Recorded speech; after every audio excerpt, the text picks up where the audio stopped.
Okay, now that's a heavy question. I would certainly say stay authentic and don't be afraid.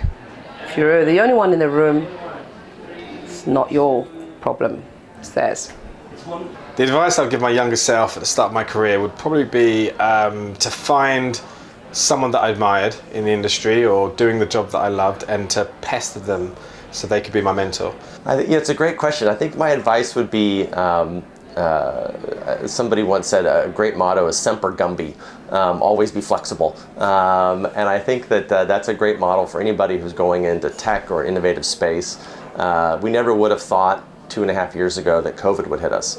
And when it did come, everyone thought, it could be the death of an industry. Instead, what it did is it actually accelerated industry trends multiple years ahead. So you had connected TV jump years ahead in advancement. You had all these technical innovations rise to the challenge we never thought would have been possible that are ultimately, I think, when we fully move out of COVID, going to make lives better. So I think, embracing that flexibility, that willingness to be uncomfortable, being comfortable with being uncomfortable, I think would be advice I'd give myself. But also make sure you have a lot of fun along the way. Advice to myself when I was younger, I'd say be brave. Don't try, it took me a while to carve out me in the industry. Should do that from the very beginning. Just be you, whatever that is. I know we use buzzwords like bring your authentic self, but actually just go and be you. Say what you're thinking, because that's what clients are paying us for, to give them advice. So that's what I'd say, be brave. So when I started out in the industry, the culture of the place that I worked was not particularly lovely.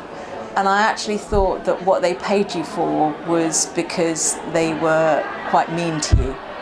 And this was true for the first couple of jobs. And then I went to work with Stephen Allen at the media business, which became MediaCom, and Nick Lawson. And I discovered that you could do your work and people would be really nice to you and empowering, and they still paid you. So the real advice that I would give to my younger self, literally, and to anybody that's in that situation where they feel that they don't belong and they aren't included in the culture, is you don't have to put up with it. Find the place that does welcome you, that does include you.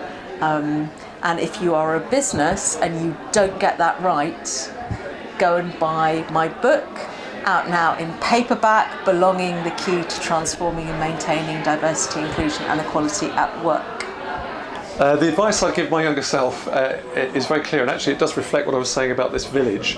I've only ever worked in the village. I've worked in about 3 square miles of central London for over 40 years, and I think I say to my younger self, get off your arse and travel and go and live abroad and work in another place. Gosh, I would say, Joe, it's going to be a really long career. Just slow down. You're going to go into different spaces. Some of them are going to be great. Some of them you won't be so happy about at the time. But you're in it for the long haul, so just chill out. I think I would hazard a guess that this is more apparent for women, unfortunately, I'd have to say. But I think it's all about belief, just have that belief in yourself. There's no such word as no. You can literally do anything. I come from Dagenham. I run a sales team now for a great company. Anything's possible. I really just wish that I'd had a lot more belief earlier on in myself. And that's not to say that's arrogance, it's confidence, confidence in yourself. So that's what I would say to my younger self. Be a bit more confident, have more faith in yourself. So always trust your instinct. I think when a decision needs to be made, I think it's really easy to go to lots of people to help you make that decision. But actually, you know yourself what you want the answer to be, because it's always in your gut. So always trust your instinct, always trust your gut. Number 2, if you want a packet of crisps, have them. Life's too short. If you want the crisps, just take them. So I think instinct to crisps, they're the 2 pieces of advice.